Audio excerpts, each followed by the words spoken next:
What up, YouTube? elleixstarcraft come back at you with another custom StarCraft 2 cast. Today we have a free-for-all matchup featuring the Azeroth-Koprulu Hyperwar Mod. If you are a newcomer to this channel and you are not familiar with this mod, you are in for a treat because it puts Warcraft 3, StarCraft 2, and Brood War all into one game within the StarCraft 2 engine. And this matchup in particular features all three RTS games. It should be sick. Let's go ahead and introduce our players and jump right in. Spawning on the bottom side of the map, it's our red Undead player Pierro. Spawning just to the right of Pierro, it's our gray StarCraft 2 Zerg player Arrow. Spawning just above Arrow, it's our pink Brood War Zerg player Jastorms. And spawning just to the left of Jastorms, it's our purple StarCraft 2 Protos player Alex. Now, if you are new to my channel, I do cast and cover all sorts of modded StarCraft 2 content, as well as some other RTS content. If that's something that interests you, please consider subscribing to my channel. I would greatly appreciate it. And I gotta say, the Undead, they look right at home in the StarCraft engine. I mean, I know these models are from OG Warcraft 3, but they just look so good on a StarCraft map, dude. And seeing ghouls mining minerals, I mean, yeah, this mod will never get old to me. Taking a look at what's going on here, we got some Zerglings that have hatched from our StarCraft 2 Zerg player Arrow. We got 4 of them running to the red side of the map. The Dark Ranger is on the way for our red Undead player, and I'm pretty sure that's going to be it in terms of army supply. But 1 hero unit versus 4 Zerglings, plus the ghouls to support that. I don't think this is necessarily anything for Pierro to worry about. The Dark Ranger is now on the field. One of those Zerglings did get sniped, and Arrow is now on the run back home. Another Zergling dangerously close to being dead.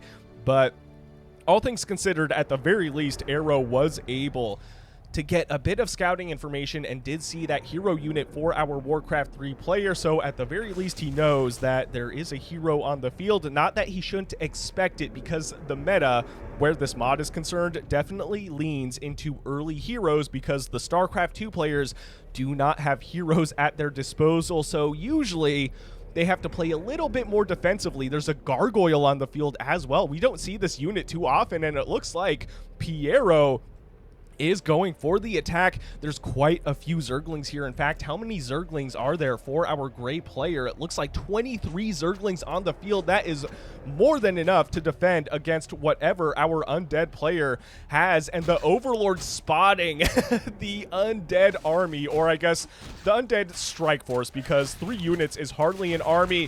The Zerglings surrounding the Dark Ranger, but the Dark Ranger able to teleport home before going down. Good reaction time by our red Undead player. Meanwhile, it looks like the players on the top side of the map are just chilling right now. I mean, Alex, he's got, what is this, a wall here with a lot of zealots. Does he have charge on the way? Yes, he does. So going for charge, but not really moving out. It looks like, once again, Arrow, though, moving towards the Undead side of the map. The Black Citadel here, though, helping defend this. The Dark Ranger once again getting surrounded and using the scroll to save herself. She will teleport here, I think. Yes, she will. And Arrow deciding to run away, actually. Charge is now finished for our Protoss player. We'll see if he moves out anytime soon. But in the meantime, we got Gargoyles here moving to the main base for our gray StarCraft 2 Zerg player Arrow. We got quite a few queens to defend, and we're now down to what, 3 Gargoyles, so nothing too crazy. But this Overlord, or actually 2 of them, unfortunately getting sniped by those flying units. Is our gray player supply blocked? No, not quite. So yeah, losing those Overlords, not necessarily awesome, but it did not hurt him. And it looks like there was a pause here. Excuse me for getting distracted, because suddenly we have a wall of text. Another Overlord going down, though. Rest in peace. More Gargoyles here back home as well. Where is our Dark Ranger? Did she go down? Taking a look at the units. No, she did not. I'm trying to select her. Oh, here she is under all those Gargoyles, I think. This one turning into stone form here. Oh, man, that is so cool. We do not see those units often enough. Meanwhile, the players on the top side of the map are literally just in chill mode. I don't know if they realize they're playing StarCraft 2 right now. In all, you know, in their defense, in all fairness, they're not technically playing StarCraft 2. At least Jastorms isn't. He's playing Brood War right now. He just happens to be in the StarCraft 2 world. But we got we got more units here, as well as the Zeppelin with the Dark Ranger. These Spore Crawlers doing a decent amount of damage to the Gargoyles, but there's a lot of DPS here. I think these Gargoyles are overextending just a bit. It looks like the Dark Ranger has gone down as well, so some very good defense for our Gray Zerg player, Arrow. Taking a look at the worker supply for these two players, we've got 22 ghouls for our red Undead player. He's still on one base, by the way. And for Arrow, we've got 49 drones. Now, taking a look at the top side of the map, these guys are still just in major chill mode. And you know what? In a free-for-all matchup, this isn't necessarily a bad strat, because if you lay low, sometimes the other players tend to take care of themselves and you end up winning by default and moving out with an entirely maxed army. I tend to be a very dirty Protoss player and do the mass carrier tactic in free-for-all matchups, and I'm not sorry about that, because it's won me quite a few games in my day. Now, we got what else for our Zerg player here? Our Gray Zerg player still going for the Zerglings. Taking a look at the production tab, looks like we are going to see mutas in the future for the pink Zerg player. Meanwhile, Hydras are being built for our StarCraft 2 Zerg player.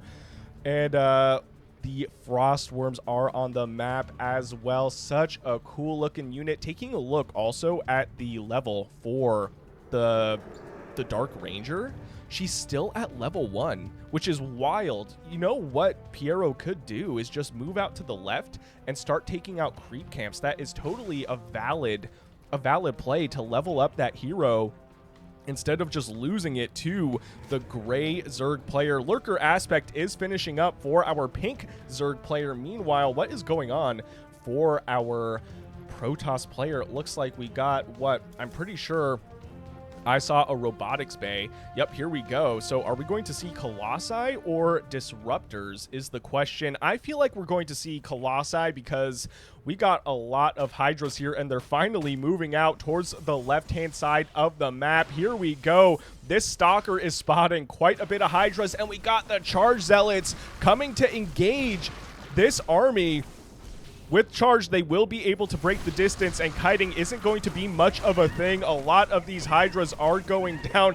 The creeps aggroing some of these Zealots, though, and buying Jastorms some time to run away, which is actually really funny. Meanwhile, we got more Overlords going down. Oh, that is brutal. This, I think, is going to supply block our Zerg player, and the Gargoyles being forced back. We also have an engagement between the two players on the top side of the map right here.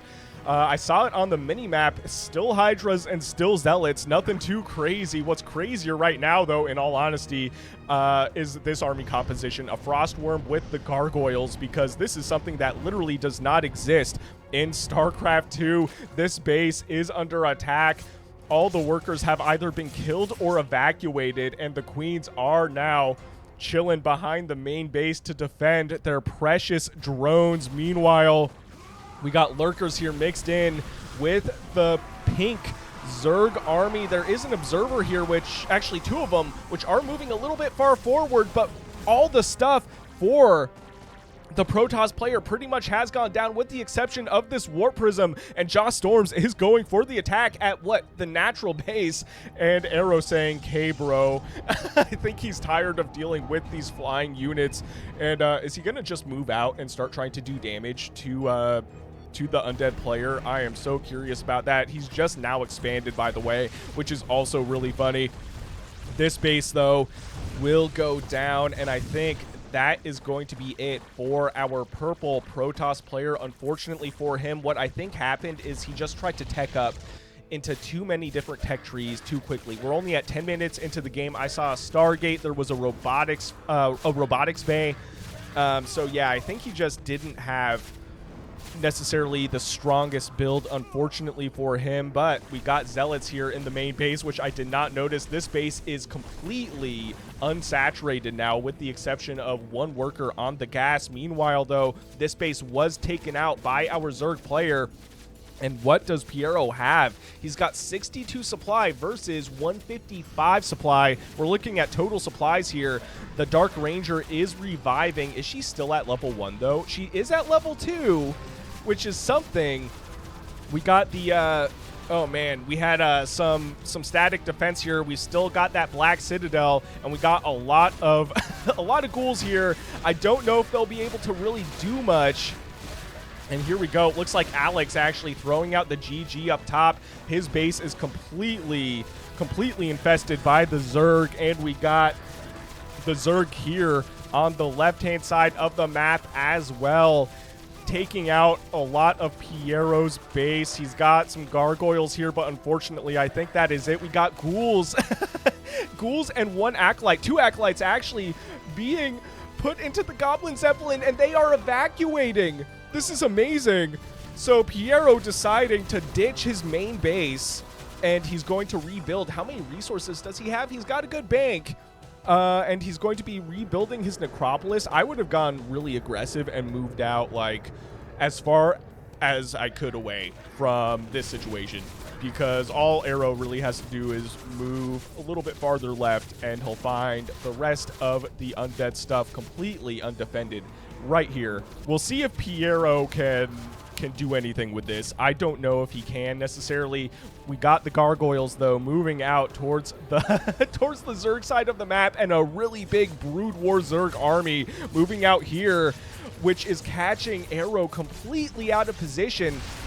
I think what we got Ultralisks on the way, but will they finish up before these Brood War Hydras can do too much damage? And I'm not so sure, because yeah, that Ultralisk Cavern has gone down. We got the main base here with a lot of precious tech that is going down. Arrow throwing the X triple D. That is hilarious. Did he move back home to try and defend? Maybe, but I don't know. I think Jastorms has way more army supply than our Gray Zerg player at this point. He does have a sneaky base here, though. We'll see if it gets spotted. The Ultras here running away, getting hit by those lurkers and taking a lot of damage. And the creeps here trying to join the party. You know what? I would be careful with the movement because of this exact situation, because now Jastorms realizes that there's a base here, and actually he already realized there was a base here because of his mutas, which are cleaning up this base. This base is also infested by enemy Hydralisks, and we got the we got the sneaky undead base on the left-hand side of the map. Oh man, but it looks like Arrow is out of this game officially, and now Pierro saying easy. Oh, that is amazing. Oh, what a troll. And I love that. If I'm not mistaken, the last game I featured with Pierro, he was also trolling. He was playing humans, and he was going for like a pseudo cannon rush with guard towers, because he was playing Warcraft 3 humans. I'm almost 100% certain that is my last game, at the time of recording this video at least, that I covered featuring this mod. So Pierro evidently has a sense of humor. I love it. He's got another base here on the way, but the movement of these pink units is looking kind of dangerous. Oh man. Okay, yep, we got Guardians on the way as well. All of these mutas are now morphing. And Jastorms, you're so close to the enemy base, but I think these Gargoyles might actually distract. Him, or maybe not. He is moving left. Oh, yep, he is going to spot this base. Pierro, cancel this. Do you still have the Zeppelin? I swear to God, he's going to evacuate his base again. I almost guarantee it. Look at it. We got the movement of the Zeppelin, and here he goes. He's moving to the right. He's like, where will they not look? Where's the last place they are going to look? Well, it's probably the place that was just cleaned up, and these bases are officially mined out. There's no way Pierro is going to survive this, but I'm kind of curious to see how long he survives this, you know? The Gargoyles, though, are doing some damage.